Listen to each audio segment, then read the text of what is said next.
Today marks the official kickoff of Share Omaha's Do Good Days. From now until Saturday, it offers hundreds of opportunities for people to step up and volunteer.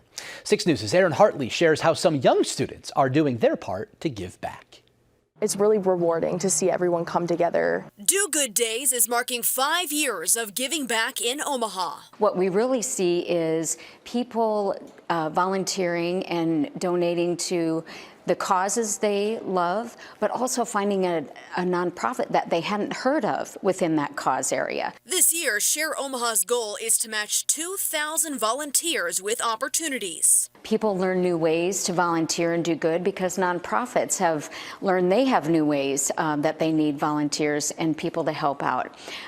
We actually did a survey in March and learned that nonprofits need to double their volunteer base in order to keep carrying out their mission work, and that's where the volunteering comes in. Students from Brownell Talbot are hard at work volunteering with ILC by helping those who are new to Omaha. Immigrant Legal Center and Refugee Empowerment Center is a nonprofit organization, so volunteers will assist in arranging furniture, organizing those essential items, and really play a pivotal role in creating that warm, welcoming environment. And all that heavy lifting makes it all worth it. I think it's putting your time to good use. It's so important to understand the value of other people and what you can bring to them. On your side, Aaron Hartley, 6 News.